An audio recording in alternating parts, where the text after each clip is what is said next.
ছোট্ট আবির অনেক দিন ধরে অপেক্ষা করছিল ঈদের জন্য। তার দাদা বলেছিলেন, কোরবানি শুধু পশু জবাই করা নয়, বরং তা আমাদের ত্যাগের শিক্ষা দেয়। ঈদের আগের দিন সকালবেলা আবির হাটে গিয়ে একটি সুন্দর কালো ছাগল পছন্দ করল। সে তার নাম দিল শুভ। সারাদিন সে শুভর সঙ্গে খেলল, তাকে পানি দিল, আদরও করল। কিন্তু রাতের অন্ধকারে এক বিপদ ঘটে গেল। শুভ দড়ি ছিঁড়ে পালিয়ে গেল। আবির আতঙ্কিত হয়ে পড়ল। সে দাদাকে ডাকলো।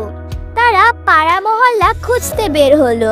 শেষমেশ ফজরের নামাজের পর এক বৃদ্ধ ফকিরের ঘরের পাশে শুভকে পাওয়া গেল। বৃদ্ধ বললেন, আমি এতিম, আমার নিজের কিছুই নেই। এই ছাগলটি রাতে আমার বাড়ির সামনে এলো। আমি ভেবেছিলাম আল্লাহর পাঠানো উপহার। আবির কিছুক্ষণ চুপ করে রইল। তারপর দাদার দিকে তাকিয়ে বলল, আমরা কি শুভকে ওই বৃদ্ধার জন্য কোরবানি দিতে পারি না?